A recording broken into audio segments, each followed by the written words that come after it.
Listen to this, and many of you are living this. The average age to become a grandma now in the U.S. is 50 years old. 50 years old, it's possible you were even younger as well, and even on the older end, it feels younger these days, right? So this means that working moms aren't the only ones who are trying to balance family life and career success. Nanas are too. Nanas are too. My next guest is author of the book, Grandmothers at Work. She's talked to many working nanas about their strategies, struggles, and successes as they juggle jobs and grandkids. Professor Madonna Harrington Meyer is joining me to share a bit about her book and more about her research. It's so great to have you, Professor Meyer. Thank you so much.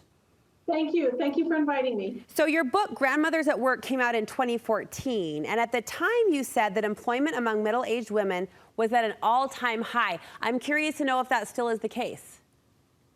We are nearly back to those rates. I'm sure you all heard that during the pandemic, a lot of middle-aged and older women left the labor force, but they are working their way back into the labor force. So we still have millions of working grandmothers who are taking care of their grandkids and working. Your book is based on these in-depth interviews, right, with working grandmothers. Can you give us sort of a general overview of your research? What did you find when talking to these women? I found a lot of joy. In fact, the title of the first chapter of the book is Joy. Oh, I love that. For a lot of grandmothers, working and taking care of their grandchildren is one of the most fulfilling things they've ever done in their lives. It gives a lot of meaning to their days, strengthens family bonds, keeps them off the couch. It can be a wonderful experience. But what I also found, and the remaining chapters say, is that it can be very difficult. It can be exhausting. Sometimes those older bodies get too tired. People miss out on times with their friends. It interferes with their travel plans, and it can muck up their retirement plans as well. Sure. Thanks for having that realistic and balanced view, but thanks also for leading with joy. That tells me women are doing a lot of things right, actually, in terms of balance, speaking of, if joy is the leading headline. You have some strategies, 6 in fact, that working grandmothers, if they adopt them, will help them find that balance and find that joy that we talked about among jobs and family. First, you want us to set our boundaries on time, duties, and monies. Explain that. It's very important to decide how much time you can spend with the grandchildren, especially since you're still working. And so, to put it bluntly, if you have to meet the bus every day at 3 o'clock, you cannot go on a cruise. And so you really want to think about how much time you can give. Some of the grandmothers that I interviewed purposely play bridge every Wednesday so that they cannot babysit on Wednesdays. Or they purposely get their hair done on Saturdays so that they're not available on Saturdays. So a lot of people they're balancing their own schedule as a way to set some limits on their time. In terms of duties, it was really surprising how much grandparents were doing. They were meeting the bus, bringing the kids home from school, helping with homework. Oh, they hate algebra. Oh, they hate geometry. And they were feeding them, bathing them, putting them in their pajamas, and tucking them in for the night. And then sometimes they were preparing meals for the next day for the family or doing laundry. I interviewed one woman where they were watching the grandkids for a week while the parents went on a cruise.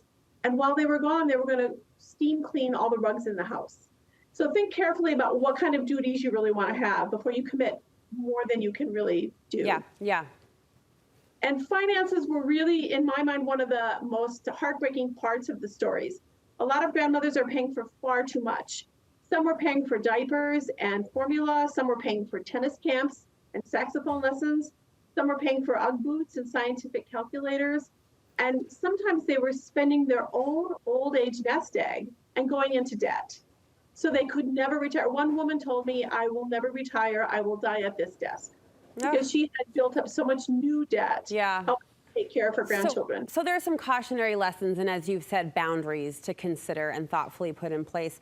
I was a little surprised, if I can be honest, about this next piece of advice. You say, based on the interviews and based on the data you collected, you caution grandparents, grandmas in particular, to think carefully before moving close to adult children. How come? I'm not saying don't do it, but I am saying think carefully. I've interviewed several people who moved cross-country to be near the grandchildren, only to find that they can't find a new church that they like. They can't find a new bridge group that they like. They can't find a new book club that they like. They can't find new ways to get tapped into new friends and new social organizations. And some of them had already been moved for 2 or 3 years and were still searching for places to really feel like they belonged at their new home. So I think a little bit, if you're not highly invested where you currently live, then maybe it's fine to move. Yeah. But if you're very deeply, if you've been volunteering at the same place for 25 years, think carefully before you give that up. Okay, all right. Hey, our time has gone quickly, but I'll end on this point with that in mind. I've got about 30 seconds. I'd love to hear your thoughts on this idea that grandkids grow up quickly. We often say kids grow up fast. I'm experiencing that firsthand on the front row of motherhood, but you say grandmas need to be aware of that fact as well. These grandkids are growing. They do, and also at a very young age, they no longer want to hang out with grandma quite so much. And so you really want to spend as much time with them as you can while they're young enough that they're eager to spend time with you. Yeah. I have a mentor and then a boss actually who articulated that just so well recently during his retirement, thoughts as he was sharing that with us, that he wanted to have influence on his grandkids when they were still young enough to want to be with him. And I thought that was sound and I thought that was wise. And I appreciate you articulating that and more today, Madonna. Thank you so much. Other great strategies you talk about balancing work and balancing care. There's also enabling and respecting parenting styles. You put a lot into this book. Where can we get our hands on it? Oh, you can get it easily on Amazon or at any bookstore. It's easy to get it online. All right. It's called Grandmothers at Work. And Professor Meyer, thank you so much for your time today. I enjoyed our conversation. I did as well. Thank you.